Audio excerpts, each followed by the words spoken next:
नमस्कार दोस्तों, स्वागत है आपका स्टडी फॉर सिविल सर्विसेज में। वीडियो को पूरा देखिए। कोई भी आपका फीडबैक है, कोई सजेशन है, तुरंत वीडियो में कमेंट करके जरूर बताइए। अच्छा लगे तो वीडियो लाइक जरूर कर लीजिए और ऐसे वीडियो लगातार फ्री में पाने के लिए चैनल को तुरंत सब्सक्राइब कर लीजिए और बेल आइकन को जरूर टैप कर लीजिए ताकि आगे भी सारे वीडियो आपको मिलते रहे। यूट्यूब में फॉलो करते हैं तो प्लीज ये वाला फ्री टेलीग्राम चैनल जरूर ज्वाइन कर लीजिएगा। सारे नोटिफिकेशन, सारे अपडेट यहीं पे आते हैं, ध्यान रखिएगा। स्टडी फॉर सिविल सर्विसेज का कोई भी पेड ग्रुप अगर आपको ज्वाइन करना है तो सिर्फ 856480560660897523864455 यही नंबर है हमारे, सिर्फ जहां पे कॉल या व्हाट्सएप कर सकते हैं। इंस्टाग्राम पे हमारा पेज जरूर फॉलो कर लीजिएगा, studyforcivil.services है। ट्विटर पे हमको जरूर फॉलो कर लीजिएगा, @studyforcivils है। सारे क्वेश्चन अटेम्प्ट करिए और स्कोर अपना तुरंत कमेंट करके बताइए। दोस्तों नमस्कार, स्टडी फॉर सिविल सर्विसेज में आप सभी का स्वागत है। यूपी पीसीएस प्रीलिम्स एग्जामिनेशन के लिए हम लोग पेड क्विज देख रहे हैं। काफ़ी सारे वीडियोस हमने ऑलरेडी कवर किए हुए हैं, उनको प्लीज़ देखिए। काफ़ी एक्सपेक्टेड क्वेश्चंस हैं और अभी एग्जामिनेशन जब तक नहीं हो जा रहा है हम क्वेश्चंस को देख रहे हैं जो कि रेलिवेंट हैं, एग्जामिनेशन में आपको देखने को मिल सकते हैं या उससे मिलते जुलते प्रश्न। ठीक, तो प्लीज़ इसको फॉलो कीजिएगा। स्टार्ट करते हैं आज का वीडियो आज के फर्स्ट क्वेश्चन के साथ। हमसे पूछा गया है जोग, या इसको गरसोपा जलप्रपात भी कहते हैं, वाटरफॉल है इंडिया का, है ना, वन ऑफ द हाईएस्ट, लगभग 800 फीट, है ना। तो किस नदी के द्वारा निर्मित होता है ये? तो कर्नाटका में है शरावती रिवर, है ना, ऑप्शन सी। अब देखिए हमारे पास बॉडी के जो डाइजेशन होता है फूड का, उसके विषय में कौन सा एक कथन सही है। तो हम जो भी खाना खाते हैं तो जब वो डाइजेशन के दौरान, है ना, ब्रेक डाउन होता है तो उसके लिए रिस्पॉन्सिबल है एंजाइम, जो फैट हम कंज्यूम कर रहे हैं, है ना, उसको जो ब्रेक डाउन करता है वो है लाइपेज, ऑप्शन सी।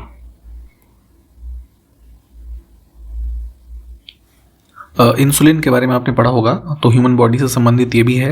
इसके विषय में कौन सा एक कथन सही है? तो ये एक बेसिकली क्या है, प्रोटीन हार्मोन है जो मानव शरीर में ही उत्पादित होता है। ठीक, एक क्वेश्चन का आंसर आपसे एक्सपेक्टेड है। इसके कह लीजिए कि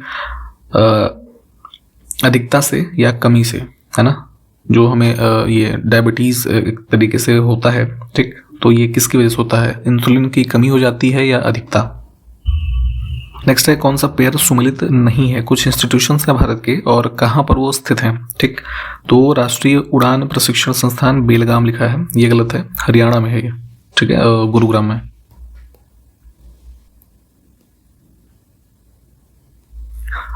कुछ हमारे पास महासागरीय धाराएं हैं, उसमें से उनका नेचर वार्म या फिर कोल्ड होता है, ये आप जानते होंगे। तो इसमें से वार्म करंट कौन सी नहीं है, है ना। फॉकलैंड जो ये देखते हैं ना, अटलांटिक कोस्ट से संबंधित है, ये कोल्ड है ना, ऑप्शन बी। इन सभी को मैप पे एक बार देख लेंगे तो अच्छे से याद हो जाएगा। इन सभी नदियों को मैप पे एक बार देखिएगा, कौन सी वेस्ट फ्लोइंग रिवर है इंडिया में, तो पेरियार, है ना, ऑप्शन बी। निम्नलिखित में से किसके माध्यम से सिक्किम भारत संघ का सह राज्य बना? ध्यान देने वाली बात होती है शब्दों की। ठीक है, सिक्किम पहले एक प्रोटेक्टोरेट स्टेट कह सकते हैं उसके रूप में था। तो 34th अमेंडमेंट जो है, नहीं माफ कीजिएगा, 34 नहीं, 35th 74 वाला, ठीक है, इसके माध्यम से एक सह राज्य बना। ठीक, इसको ध्यान रखना है। एसोसिएट स्टेट पूरी तरीके से फुल फ्लेज स्टेट नहीं बना था इसके माध्यम से भी। ठीक, तो जो है उसके बाद एक और अमेंडमेंट हुआ था कॉन्स्टिट्यूशन में, 36th अमेंडमेंट, है ना, 1975 का।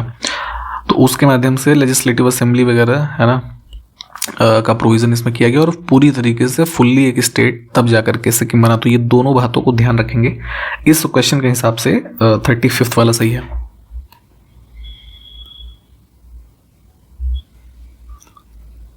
संसद की किस समिति में राज्यसभा का कोई भी सदस्य नहीं होता? कई सारी कमिटीज हैं जिसमें दोनों हाउसेस के मेंबर होते हैं। ठीक, तो जो है इसमें प्राक्कलन समिति जो एस्टिमेट कमेटी होती है, इसमें कुल 30 सदस्य होते हैं और सिर्फ लोकसभा के होते हैं। ठीक, इसको ध्यान रखेंगे।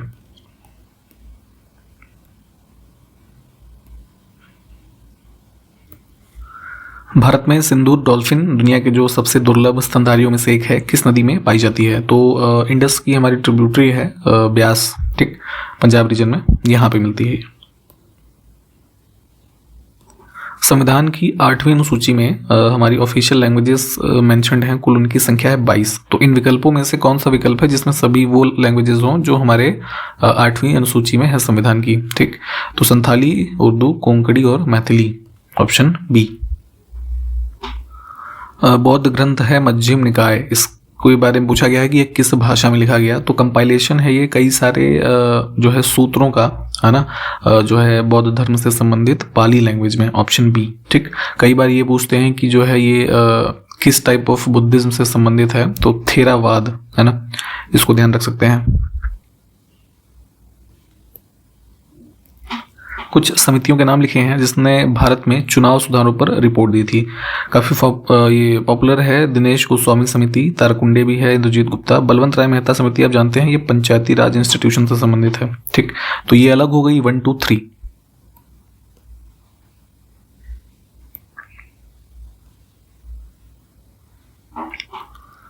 कुछ इंपॉर्टेंट पुस्तकें भी पूछी जाती हैं, उसमें से एक है द आइडिया ऑफ इंडिया, इसके राइटर का नाम बताना है, तो सुनील खिलनानी, ऑप्शन सी।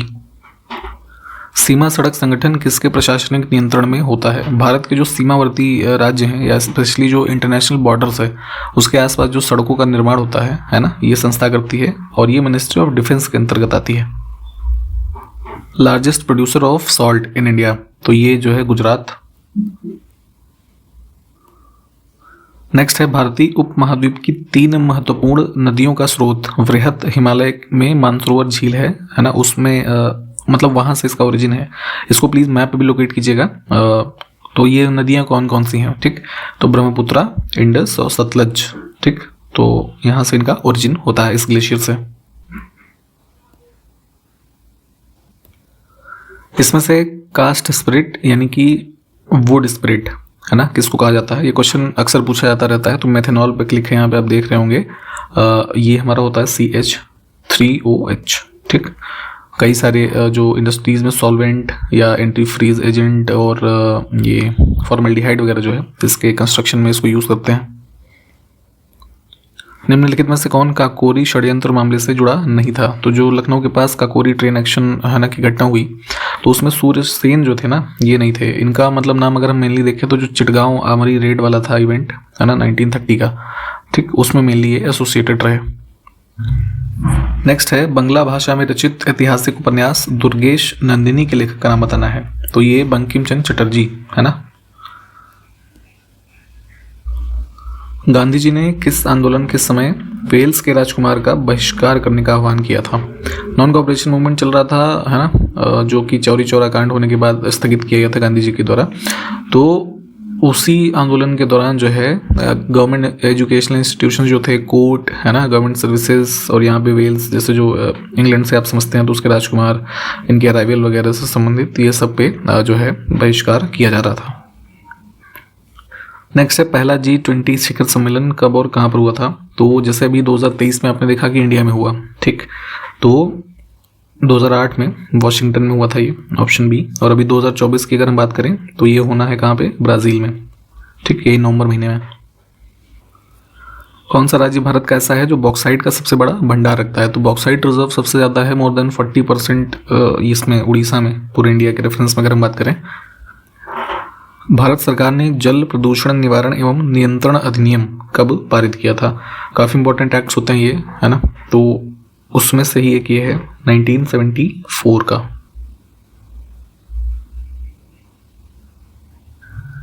मंगल ग्रह के लिए भारत का पहला अंतर्ग्रहीय मिशन किस वर्ष में सफलतापूर्वक लॉन्च किया गया था? MOM मिशन लॉन्च किया गया था, मार्स ऑर्बिटर मिशन, जो है 5 नवंबर 2013। अगला है इसमें से किस अनुसूची में पंचायतों की शक्तियों, अधिकारों और जिम्मेदारियों को निर्दिष्ट किया गया है या उसके एक बारे में प्रावधान है? तो पहले संविधान में ये अनुसूची नहीं थी, 73rd अमेंडमेंट जो हुआ था पंचायत वाला, उसके माध्यम से इसको ऐड किया गया, 11th शेड्यूल, ठीक। हाल ही में किस राज्य सरकार ने पुरुष और महिला भारतीय हॉकी टीम को, जो कि सीनियर और जूनियर दोनों लेवल की टीम्स हैं, उसको 2036 तक स्पॉन्सर करने का फैसला लिया है, ठीक है? तो ये है उड़ीसा राज्य सरकार, इंपॉर्टेंट है, इसको ध्यान रखेंगे। थीम एक है लेट्स मूव एंड सेलिब्रेट, किसका? अंतर्राष्ट्रीय ओलंपिक दिवस 2024। तो ये कब मनाया गया? तो 23 जून। डेज इंपॉर्टेंट होते हैं थीम, और थीम को कोशिश किया करिए इंग्लिश में ही याद करें। हर साल संयुक्त राष्ट्र लोक सेवा दिवस कब मनाते हैं? ठीक है, United nation public service day, ये ध्यान रखना है। तो ये होता है 23 जून को, ठीक।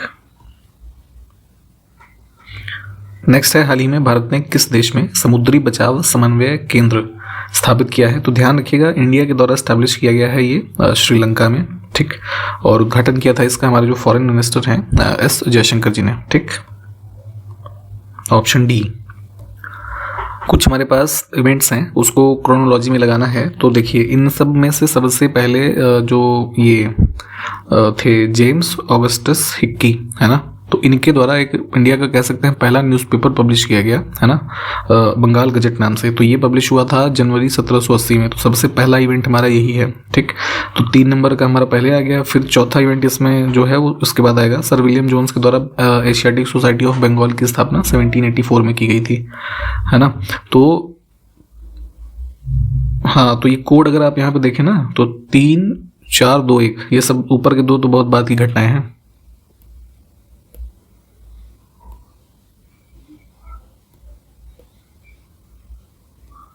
मोरक्को के यात्री इब्न बतूता ने 14वीं शताब्दी में किसके शासनकाल में भारत का दौरा किया? तो जो है ये तुगलक डायनेस्टी में आया था, ये मोहम्मद बिन तुगलक।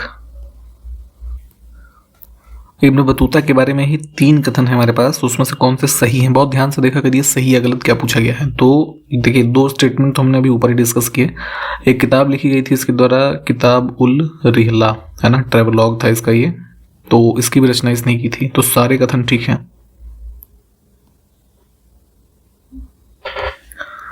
नेक्स्ट है, दस्तर बंदान या बंधन किसको कहते थे? तो होता क्या था, दिल्ली सल्तनत टाइम पीरियड जो था, तो मुस्लिम स्कॉलर्स जो होते थे काफ़ी हाई पोजीशन या स्पेशली जुडिशियल पोजीशन उनकी होती थी, है ना, उनके कोर्ट में।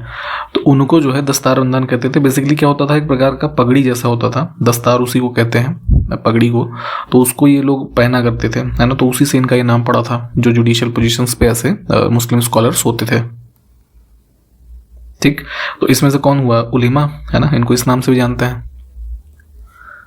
इसमें से किस शासक को इतिहास का, भारतीय इतिहास का पहला साम्राज्य निर्माता कहा जाता है? ठीक, तो महापद्मनंद, जिसको कि उग्र सेन के नाम से भी जानते हैं, फाउंडर था ये नंद डायनेस्टी का, शिशुनाग डायनेस्टी को हटाने के बाद, है ना, इसने स्थापित की थी, तो इसको कहा जाता है, ठीक। शेरशाह सूरी के शासनकाल में कई तरह के उसने रिफॉर्म्स लाने की कोशिश की, तो उसी में से एक था चांदी का सिक्का। तो उसको किस नाम से जाना जाता है? तो ये है रुपया। यहीं से जो आज की डेट में हम टर्म देख रहे हैं ना, रुपया रुपया, तो तब से ही ये पॉपुलर हुआ है। नेक्स्ट है, मुगलों के साथ वैवाहिक गठबंधन करने वाला पहला राजपूत शाही परिवार, है ना। तो मुगल एम्परर अकबर के साथ, है ना, सबसे पहला इस तरीके का कह सकते हैं वैवाहिक गठबंधन हुआ कछवाहास का, ऑप्शन सी, ठीक। नेक्स्ट है, गुजरात पर अपनी जीत के उपलक्ष्य में अकबर ने फतेहपुर सीकरी में भारत का सबसे ऊंचा प्रवेश द्वार, जिसको कि गेट ऑफ मैग्निफिसेंस कह सकते हैं, इसको बनवाया। तो इसका दूसरा नाम क्या है? पॉपुलरली हम इसको जानते हैं बुलंद दरवाजा के नाम से, ठीक। अकबर के शासनकाल में ही इसका निर्माण हुआ, आगरा में है ये स्थित।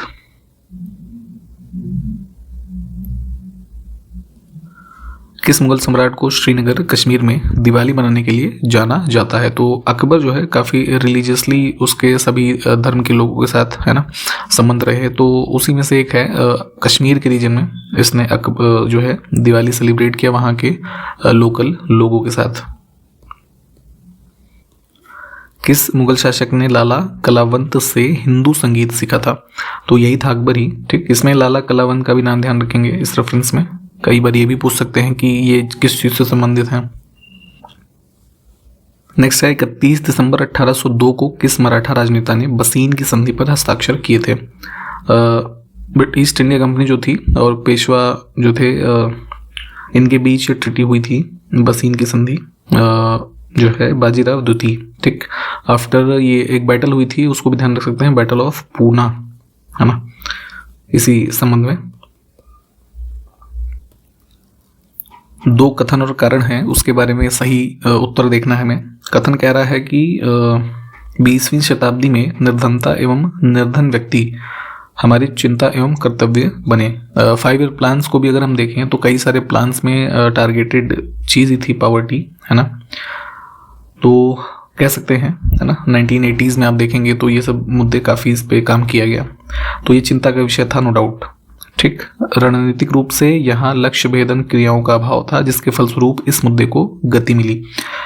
तो ये भी बात ठीक है, क्योंकि फर्स्ट हाफ में देखेंगे 20th सेंचुरी में या ब्रिटिश टाइम पीरियड में ही देख लीजिए तो उस समय लैक ऑफ टारगेटेड एक्शन था। बाद में आप देखते हैं कि इन्हीं वर्गों को लक्षित करते हुए कई तरह के टारगेटेड स्कीम्स वगैरह चलाई गई। ठीक, तो इसके संबंध में क्या है कि दोनों ही कथन हमारे ठीक है, और जो हो जाएगा ये कारण कथन का व्याख्या हो जाएगा।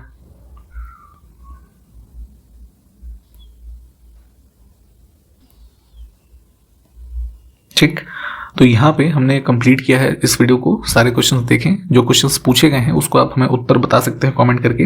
अगर हमारे किसी पेड ग्रुप से आप जुड़ना चाहें, टेस्ट सीरीज, पेड क्विज है ना, या फिर मेंस के प्रिपरेशन के लिए, तो जुड़ सकते हैं हमारे साथ। इस वीडियो के डिस्क्रिप्शन बॉक्स में 3 मोबाइल नंबर हैं, उस पर कॉल या व्हाट्सएप करके। ठीक, तो मिलते हैं फिर नेक्स्ट वीडियो में, तब तक के लिए नमस्कार, जय हिंद।